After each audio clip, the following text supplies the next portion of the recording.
Hey,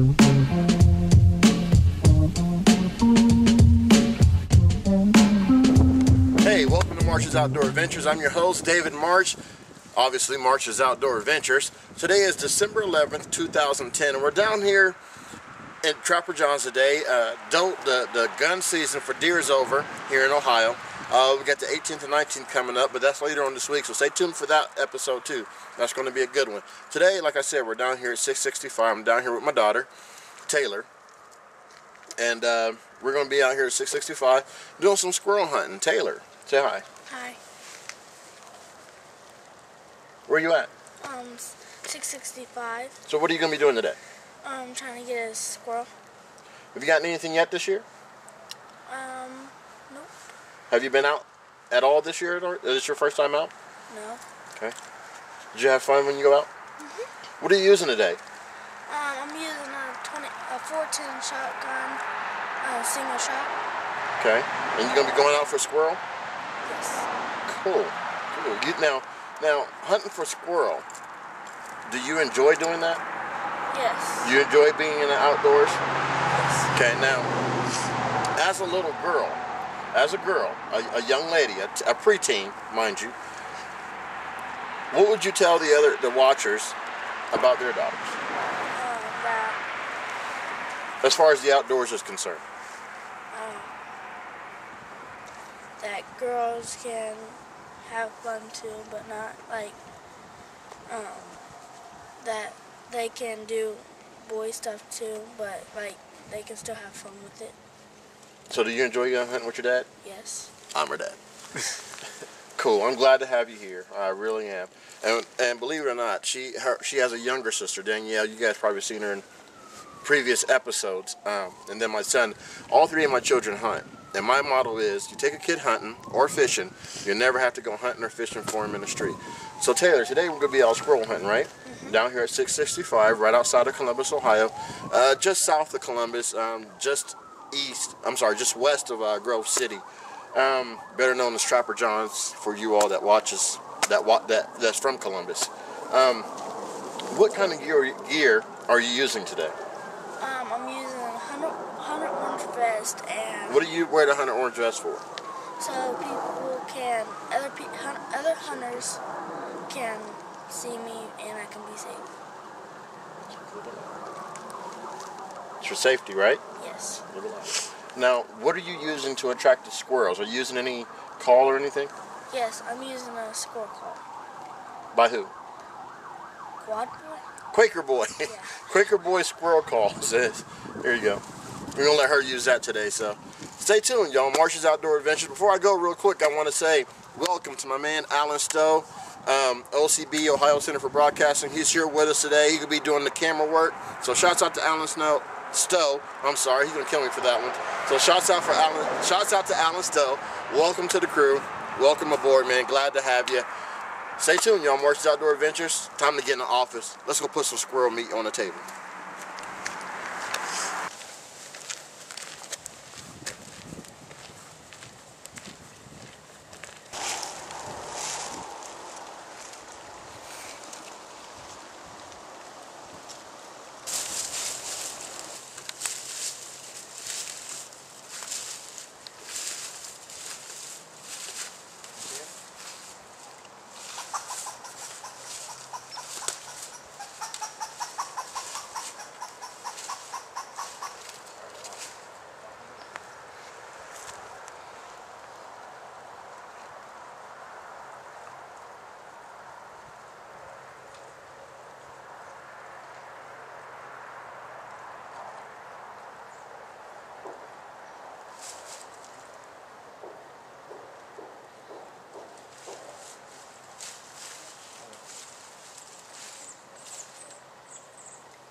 she spotted a squirrel up here in this tree. So we're gonna see what happens. So hopefully she gets it. If not, we're gonna move on down the road a little bit more. But it's supposed to be in this tree right here. She said she's seen it. The camera guy seen it. I'm the only one that didn't see it. But we'll see what we got.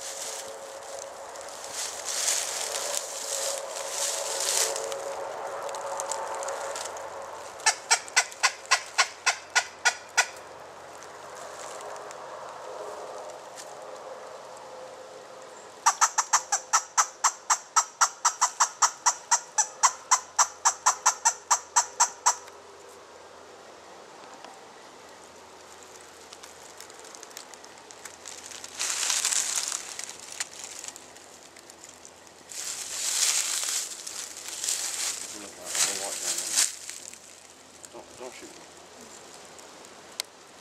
You see that tree right there? Which one? Oh, that one, that one, and that Oh, the one I went down? You right up in that one? Yeah. You probably went down that one. I don't see it now. Do you see it here? How big is it? It's like About 3 pounds? Okay.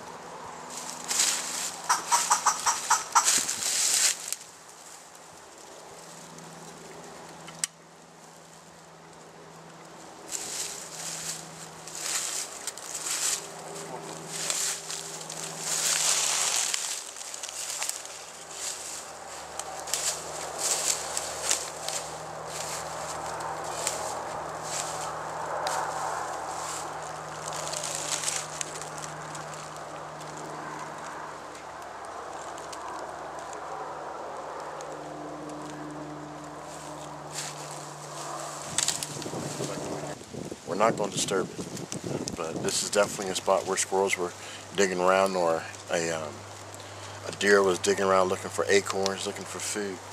That's a good sign that there's animal life over here. So when you see signs like this, where it's fresh dirt moved, fresh leaves moved, like I was telling my daughter here a couple weeks ago, when you see things like this, that's always a good sign that there's definitely a lot of animal activity in that area.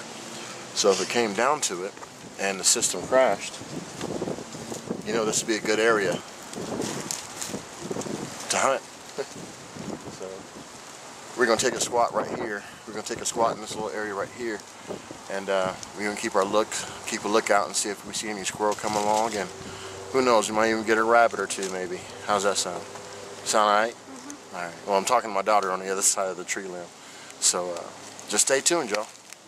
March's Outdoor Adventures. Oh, before we go, shouts out to deerspace.com. All right, check it out. It's deerspace.com. You'll love this site. It's a good, clean, family-friendly site for hunters, and if you like the outdoors, check it out. Deerspace.com.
Now, as you see here, here's a lot more activity where animals were coming looking for food, trying to store it up for the wintertime.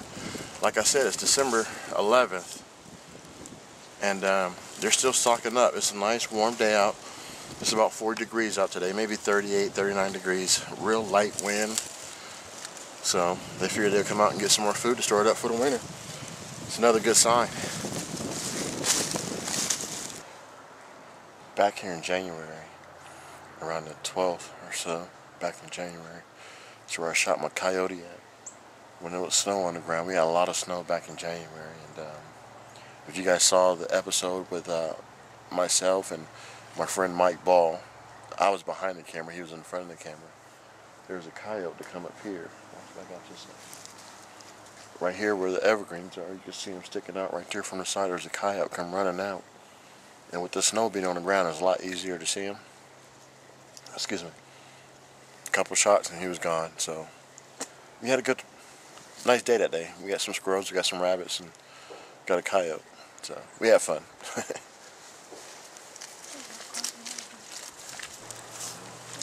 Alright. As you can see, back over there, back as far as you can see, all through here. Now if you come closer and you look down in here in this little grassy area right here, it's a bedding area. Deer bed down in there to keep warm during the winter time. If you look, you'll see how it's packed down right in here. Hey Tay, why don't you show them where the trail is over here? Now we're not going to walk on the deer trail, are we? We're going to walk beside the deer trail. Okay, it's a real faint trail, but you can see how it goes in and wraps around where my daughter's walking. Alright, that's good enough, baby girl. Come on back. They follow that trail. Deer are pattern animals. If they get a trail, they stay on that trail unless they're spooked off of that trail. But back to what I was saying. Back over here, they bed down in areas like that for two reasons. One, for safety. Two, to keep the wind off of them. When they're bedded down, one take a nap. They bundle. They usually bed down in the same area. But when the wind blows like this, it catches the high grass, the high weed area, and protects them from the cold air. Now, believe it or not, as we're standing here talking right now, there's probably, I'm not saying that there is, but there are probably deer out there in the field bedded down watching us. Deer have a keen sense of smell, keen sense of hearing, and although they might be colorblind, they can see very well. Not only that, but when deer hunting, that's why, you know, you hear about the cover scents, you hear about the attractants, the cover scents, and wearing good camo. Like, my favorite camo is the Realtree Hardwoods, and which you see that we have on today, the Realtree Hardwoods. It's one of my favorite camos because it has such a blend with the deep patterns, the shaded patterns in the background. So, a little wicked commercial for him, if you please. Not getting paid for that. So, Realtree, if you're watching this, remember, we're wearing your stuff here at March's Outdoor Adventures because we like it. But, like I was saying, all jokes aside, cover scent is very important. Your camo pattern, very important. Very, very important. But, besides all that, your cover scent is very important. What you use for cover scent. Me, personally, I use 99%. We'll get into that a little bit later. But, stay tuned. And later on during the show, you know, we'll get some more safety tips and how to prepare for cover scent, you know, how to prepare for your hunt and so forth like that, things like that. So, stay tuned. March's Outdoor Adventures.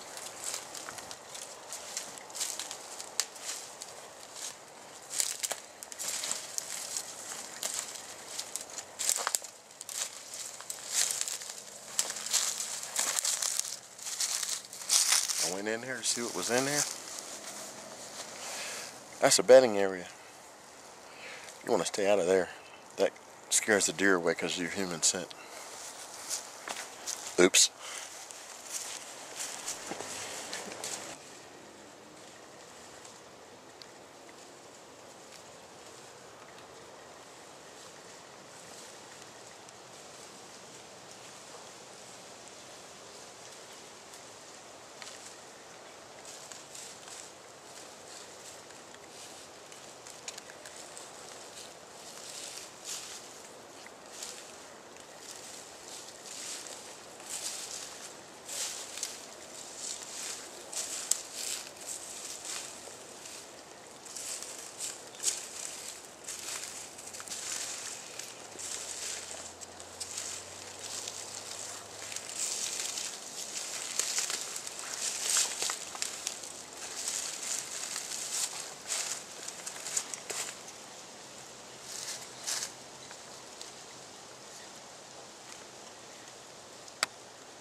Here's something else for you as we're walking through.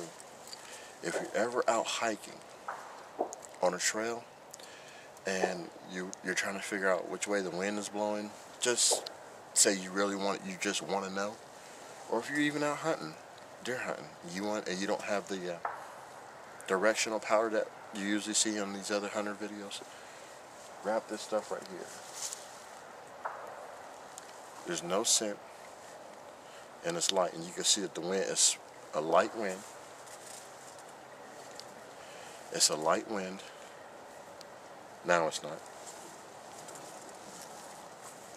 But when the wind blows, you can see it's a light wind blowing that way.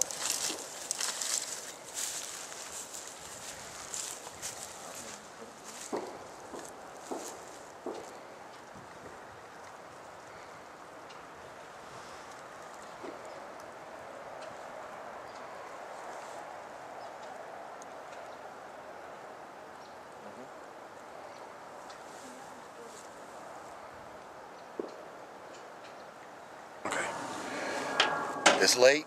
It's about 5 o'clock in the afternoon, Saturday. We're tired. We walked a lot. We're going to go home. She's cold. Alan's hungry. I can tell. I can hear his stomach growling. I know he's cold, but I hope he had a good time. We had a good time here, even though we didn't get anything. It's always about getting to the outdoors, learning something, and enjoying Mother Nature. So, for March's Outdoor Adventures, I'm Dave March. Stay tuned, and hopefully next time we'll have something for you, all right? But other than that, I hope you learned something about the things that we talked about today as far as safety, as far as survival. We talked a little bit about survival, but coming up in this next segment, we're going to be talking about more safety issues and even have some recipes for you for how to cook deer meat, all right? So, stay tuned, y'all. March's Outdoor Adventures, another day in the office. Peace!